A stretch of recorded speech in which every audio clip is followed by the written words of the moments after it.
Good morning. Welcome to episode 6 of the 6-episode Business Succession Planning Bootcamp that we have been engaging in since early in the year. I'm very excited to have you here today.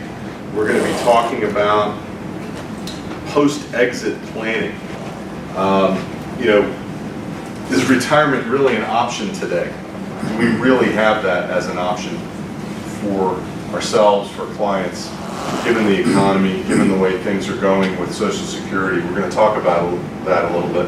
I've got most of my clients are entrepreneurs, not several, but most of them, people that started their own business, grew their businesses, were very successful in growing the businesses, and made some good decisions in succeeding in exiting from their business.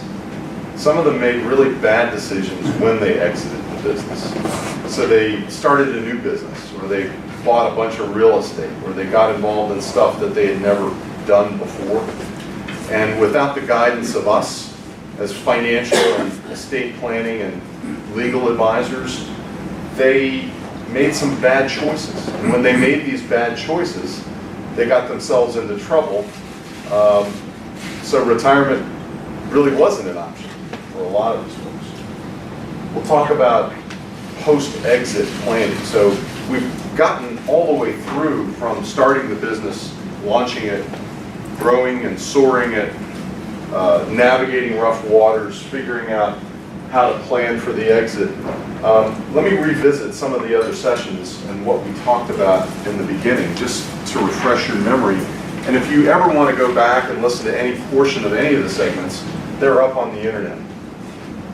And we're slowly rolling them out. They should be out, all of them should be out in the next 4 or 5 months. It takes a week per segment, and there's about 5 or 6 segments per bootcamp session.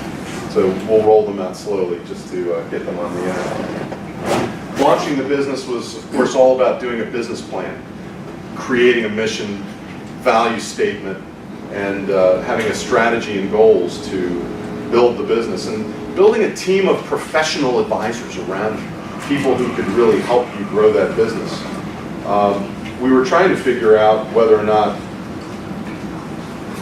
this team of advisors would include a broad swath of legal advisors and CPAs and others that would help us grow the business. But we explored all the different aspects of that, and we also talked about, in launching the business, we talked about protecting our intellectual property as part of the startup of the business. And then in episode 2, in growing and soaring the business, we were figuring out how to get to the next level. So we started up the business, we got our business plan together. When we were figuring out how we were going to grow the business, we were also trying to understand how to value a business. So we talked about valuation metrics, and then we focused on when to land and where to land. So we're soaring, but we may not be able to go high into the stratosphere forever. Were we going to be a rocket ship type business or a lifestyle business? I hope you remember some of that discussion. And then we talked about how to keep it fueled and funded. That also included providing incentives for your employees, how to keep them engaged, how to keep them working for you. And we talked about compensation strategies and managing the growth. In the 3rd episode, Navigating Rough Waters, you have to anticipate rough waters, bad events, death, disability. What do you do in that event, and how do you plan for that? Who are your potential beneficiaries, and who are the potential obstacles? What are the potential obstacles? What is the impact of a dispute? How do you resolve a dispute? How do you build dispute resolution mechanisms into your documents? And how do you anticipate that? And again, we talked about protecting IP, and non-compete agreements were discussed heavily in the 3rd episode. 4th episode was all about pre-exit planning. If you have a business and you want to exit it, what do you need to do? And again, if you're going to sell it, there were a series of processes and series of events that we tried to build. We talked about all of that. And then we also talked about succession planning and the impact of earnouts. When you sell a business, you have an earnout, it's a contingent purchase price. How do you generate that? And then we talked about estate planning.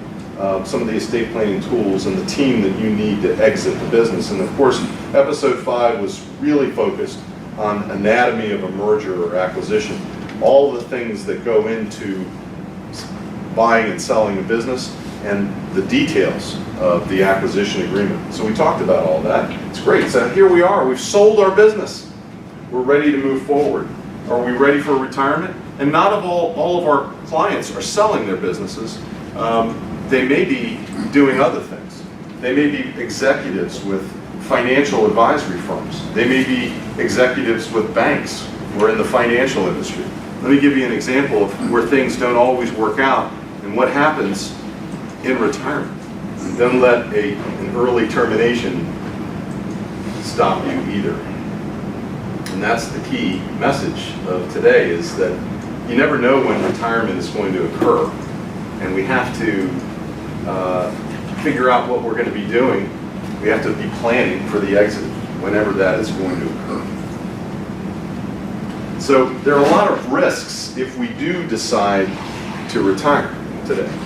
And these risks are everything from how long are we going to live to are we going to get good, bad, or otherwise fraudulent advice from our advisors. We're going to run through these risks. And what I would like you to do is give me some stories think about it as we're going through this, of clients that you've had to deal with, who've had to face some of these risks and how you may have handled them. Because no one has all the answers to this. And it's impossible to plan, to do a financial plan, anticipating all these risks, right? I mean, that's the challenge that all of us face when we're planning for our clients. And so the key is to understand what the risks are and not to scare the client and not to scare the individual because these risks exist, but to anticipate them as best we can and try to plan for them. So outliving our retirement resources is one of the biggest risks that people are facing today.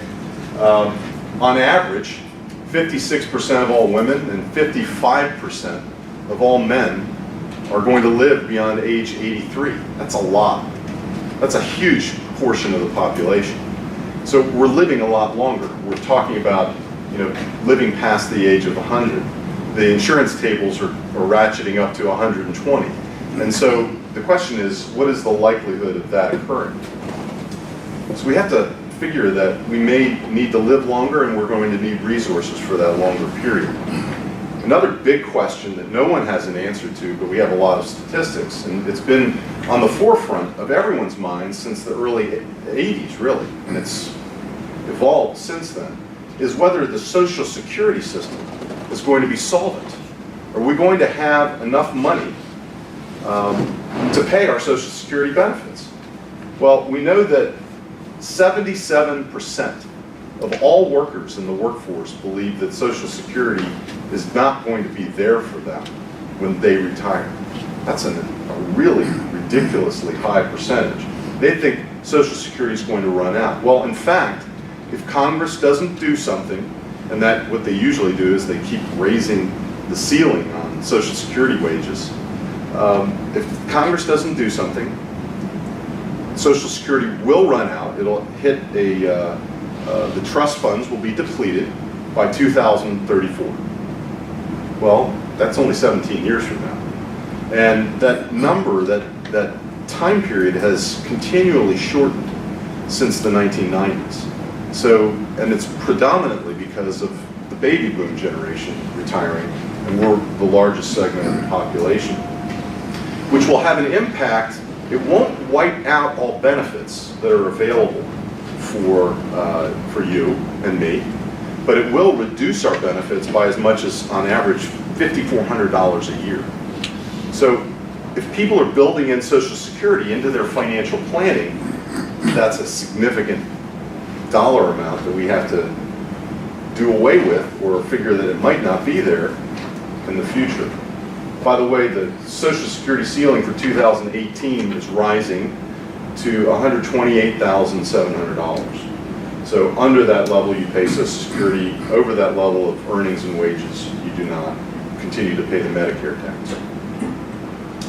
Annuities. Well, I have a varying view of annuities. Some of you sell them, so I'm not going to give my personal opinion, but they are useful in certain circumstances. We are seeing something called